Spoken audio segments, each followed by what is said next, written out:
रात की उस भयानक बारिश ने रामलाल और नेकीराम के घर ही नहीं छीने थे, बल्कि उनके मन से बुढ़ापे का वो डर भी निकाल दिया था जो उन्हें कमजोर बनाता था। जब अपनों ने दुत्कार दिया तो इन दो दोस्तों ने उस रास्ते को चुना जहां कोई लालच नहीं था, कुदरत का रास्ता। उन्होंने तय किया कि वे गांव की गलियों में रहकर तमाशा नहीं बनेंगे, बल्कि जंगल की खामोशी में अपना वजूद तलाशेंगे। बारिश के बाद की गीली मिट्टी, चारों तरफ अंधेरा और झींगुरों की आवाज। रामलाल और नेकीराम एक बड़े पत्थर के नीचे बैठे हैं। रामलाल भाई, यहाँ तो हाथ को हाथ नहीं सूझ रहा। कहीं कोई तेंदुआ या भालू आ गया तो हम निहत्थे बूढ़े उसका क्या बिगाड़ लेंगे। चलो गांव वापस चलते हैं। किसी की ऊसरी में पड़े रहेंगे, कम से कम जंगली जानवरों का डर तो नहीं होगा। नेकीराम, उन 2 पैरों वाले जानवरों से तो ये 4 पैरों वाले जानवर लाख गुना बेहतर हैं। वो कम से कम धोखे से अंगूठा तो नहीं लगवाते। रही बात डर की, तो डर को अपनी लाठी बना लो। कल सुबह होते ही हम यहाँ अपना ठिकाना बनाएंगे। पर कैसे भाई?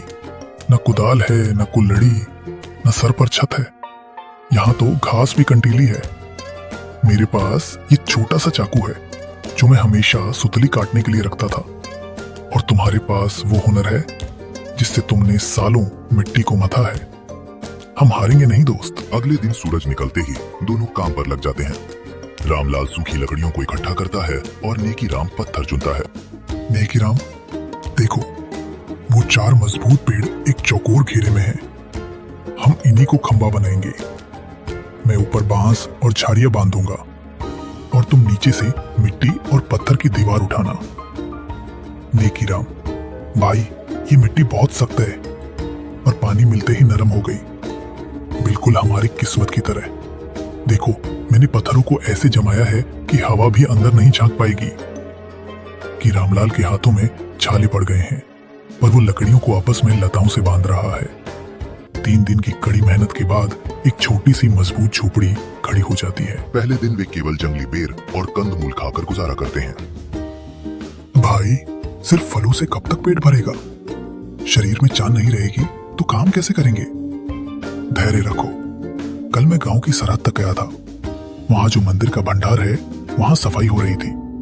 मैंने वहां से गिरे हुए कुछ सूखे बीज, लौकी, कद्दू, मिर्च और थोड़े से अनाज के दाने इकट्ठा किए हैं। लोग उन्हें कूड़ा समझ रहे थे, पर हमारे लिए ये सोना है। अरे वाह, पर यहाँ जमीन तो पथरीली है, बीज उगेंगे कैसे? रामलाल एक मजबूत लकड़ी को आगे से नुकीला करके हल जैसा बनाता है। दोनों मिलकर जमीन खोदते हैं। नेकीराम बाल्टी की जगह बड़े पत्तों में पानी लाते हुए। चलो नेकीराम, तुम पत्थर हटाओ, मैं इस लकड़ी से जमीन को ढीला करता हूँ। हमें यहाँ क्यारियां बनानी होंगी। पास में ही वो झरना बह रहा है, वहां से पानी लाना होगा। भाई, ये देखो, मैंने मिट्टी को गोबर और सूखी पत्तियों के साथ मिला दिया है। अब ये बीज इसमें चैन से सोएंगे और कल लहलहाएंगे। सूरज, बारिश और उनकी मेहनत। धीरे धीरे छोटी छोटी कोपलें निकलने लगती हैं। रामलाल भाई, देखो देखो, हमारी मेहनत रंग लाई। छोटी सी लौकी बेल पर झूल रही है। सब्जियां तैयार हैं। रामलाल ने लकड़ी की एक टोकरी बनाई है और नेकीराम ने जंगल के बड़े पत्तों को सिलकर सुंदर पत्तल और दोने तैयार किए हैं। नेकीराम, आज हम ये ताजी सब्जियां और ये पत्तल लेकर बाजार जाएंगे। हम इन्हें साफ करके पत्तलों में सजाकर बेचेंगे। लोग प्लास्टिक और गंदी सब्जियों से तंग आ चुके हैं, उन्हें ये शुद्धता पसंद आएगी। हाँ भाई, और जो पैसा